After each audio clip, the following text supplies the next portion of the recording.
Pernahkah kamu berpikir alasan kenapa banyak pekerja Indonesia lebih memilih bekerja di luar negeri?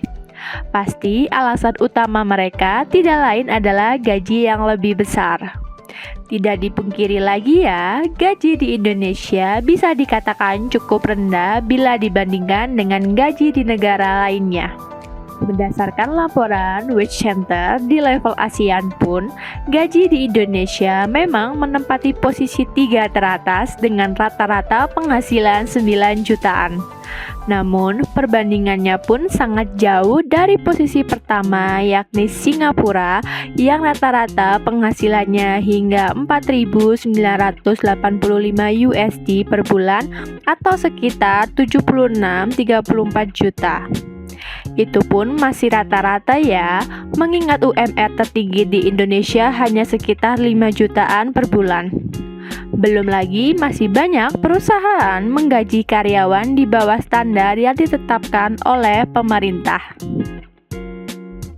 Biaya hidup yang makin hari makin tinggi di Indonesia, rasa-rasanya dengan kenyataan gaji yang diterima nampaknya cukup membuat pusing bagi banyak orang. Bersyukurlah buat kamu yang memiliki gaji di atas UMR ataupun pengusaha yang memiliki omset puluhan juta, setidaknya cukup untuk memenuhi kebutuhanmu sehari-hari. Bagi kamu yang belum punya kesempatan tadi, bekerja ke luar negeri bisa jadi jalan untuk merubah nasibmu. Seenggaknya, kamu memiliki kesempatan untuk mendapatkan gaji yang lebih tinggi daripada kerja di Indonesia. Kita ambil saja contoh negara maju seperti Australia.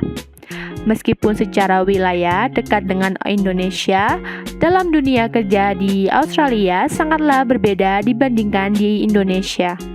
Di tahun 2023 saja, upah minimum Australia itu sekitar Rp231.210 per jam atau sekitar Rp8.786.576 per minggu.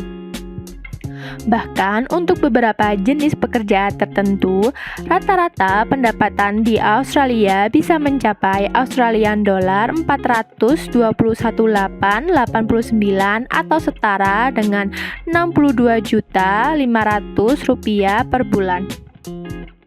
Artinya, gaji minimum masyarakat di Australia masih 7 kali lipat lebih tinggi ketimbang upah masyarakat di Indonesia. Gak heran ya jika banyak masyarakat Indonesia yang tertarik untuk bekerja di sana. Tapi ingat, bekerja di Australia atau di negara lain yang memiliki gaji lebih tinggi daripada di sini, tentunya tantangan yang kamu hadapi juga semakin tinggi.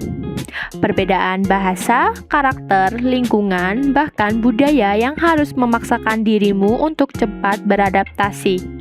Kalau nggak bisa, kamu nggak bakal bisa bertahan lama di sana.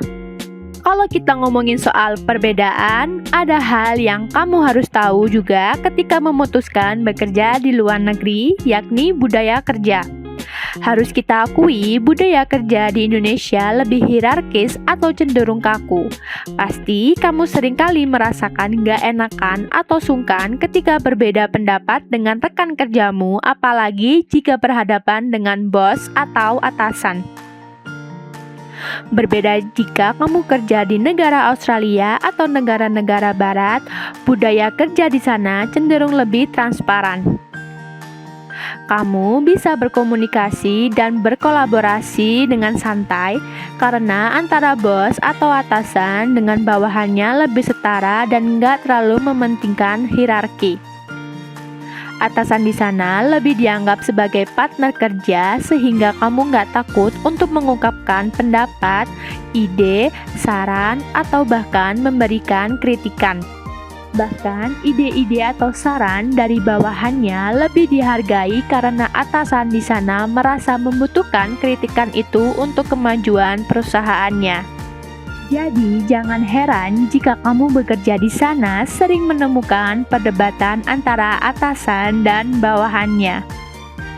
Kemudian masalah job desk, kalau di Indonesia pasti kamu seringkali menemukan pekerja yang gak hanya satu job desk bisa dikuasai tetapi hampir beberapa bidang mampu mereka kerjakan. Biasanya, pekerja yang memiliki keahlian di hampir semua bidang cenderung lebih disukai atasannya. Intinya, kerja di Indonesia kalau bisa multitasking, maka kamu lebih dihargai. Berbeda dengan negara-negara barat ya, kamu dituntut untuk fokus satu kerjaan dan gak terlalu mementingkan hal di luar dari job desk kamu. Pekerjaan harus selesai tepat waktu dan diberikan yang terbaik. Kamu akan dinilai profesional dan berprestasi jika kamu adalah jadi yang terbaik di bidangmu. Satu lagi nih, yaitu work-life balance. Apa sih work-life balance itu? Simpelnya sih, keseimbangan antara waktu kerja dan waktu di luar kerja. Gak masalah waktu aja ya, tapi dengan waktu kerja yang sudah ditentukan, kamu harus lebih produktif. Pekerja Indonesia sendiri memang terkenal sangat pekerja keras. Menurut UU Ketenagakerjaan, waktu kerja di Indonesia itu 40 jam per minggu. Ya, tidak berbeda jauh dengan jam kerja di Australia, dengan jam kerja 38 jam per minggu atau sekitar 7,5 jam per harinya. Pada kenyataannya, banyak yang berbeda di lapangan. Sekitar 14% pekerja di Indonesia bisa kerja sampai 60 jam per minggunya. Banyak pekerja Indonesia dituntut bekerja overtime. Sayangnya, hal ini cenderung merugikan pekerja karena terkadang mereka diharuskan bekerja overtime namun tidak digaji dengan alasan loyalitas. Lalu di Australia, kamu bisa mendapatkan cuti hingga 4 minggu per tahun. Lebih banyak daripada di Indonesia yang hanya 12 hari per tahun, itu pun dengan syarat 1 tahun bekerja. Yang artinya kamu bisa lebih banyak memiliki waktu luang untuk menikmati kehidupanmu. Semua pasti ada plus minusnya ya, tergantung pada pilihanmu. Bekerja di Indonesia pasti memiliki nilai plus yang gak akan kamu temuin jika bekerja di sana. Namun, jika kamu memiliki keahlian yang mumpuni, alangkah baiknya untuk mempertimbangkan bekerja di luar negeri yang pastinya selain gaji yang lebih besar, kamu juga akan dapat pengalaman dan wawasan yang lebih di sana.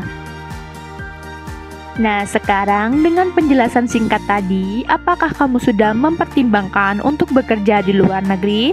Jika tertarik, kebetulan banget Bina Mandiri saat ini memberikan kesempatan lowongan luar negeri untuk pekerja Indonesia di berbagai negara dan posisi tentunya. Cukup daftarkan dirimu melalui job portal kami www.yourjobpedia.com.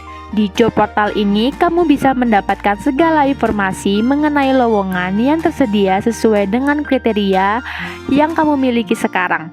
Atau kalau kamu masih bingung, kamu bisa konsultasi gratis dengan HR spesialis kami.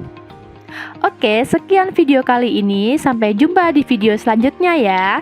Be smart worker for better future.